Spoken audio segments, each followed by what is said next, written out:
So I'm going to rename this query instead of table 2, which is not quite informative. I'm going to call it weekly box office 2025. So this is a more informative name. So how about the other years of data? How do we pull them from the web page? Well, one way is to just go to the web page and change this 25 to 2024, and then copy this URL and do the process one more time to get the data for 2024, and you just keep doing this for different years.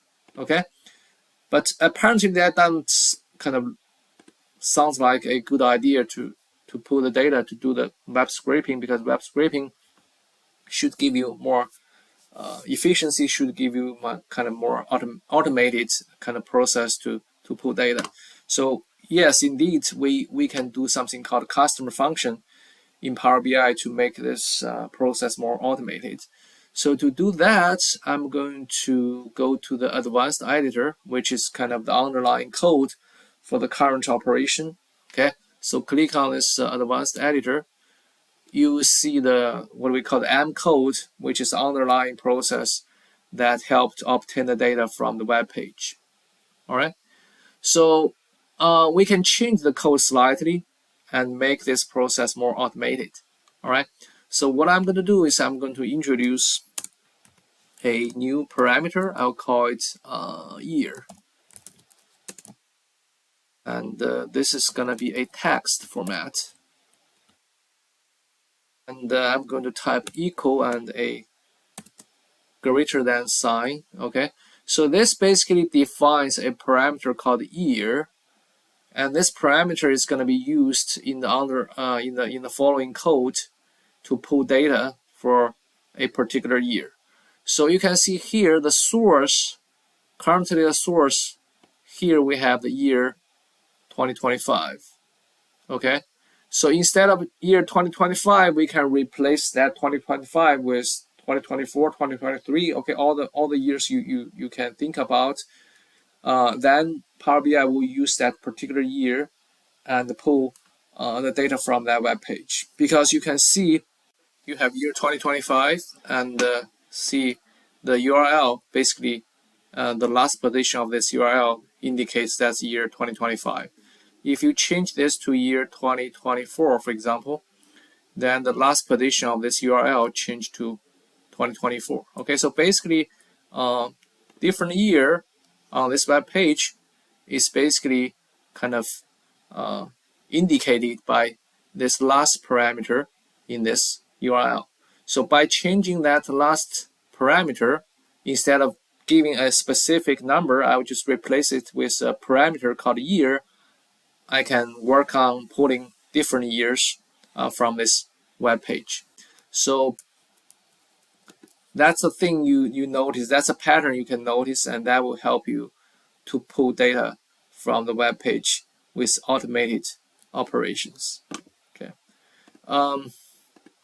So what I'm going to do is I'm going to replace again this year position with a parameter. So I'm going to do the following, and I'm going to explain to you just in a minute. All right, so here I replaced year, the number 2025 with the parameter year. All right, but remember this year parameter is a text format, because this entire URL is in text format. Okay, so you cannot plug in a number in a text format. All right, you have to keep the entire URL as a text format. So that's why we have to kind of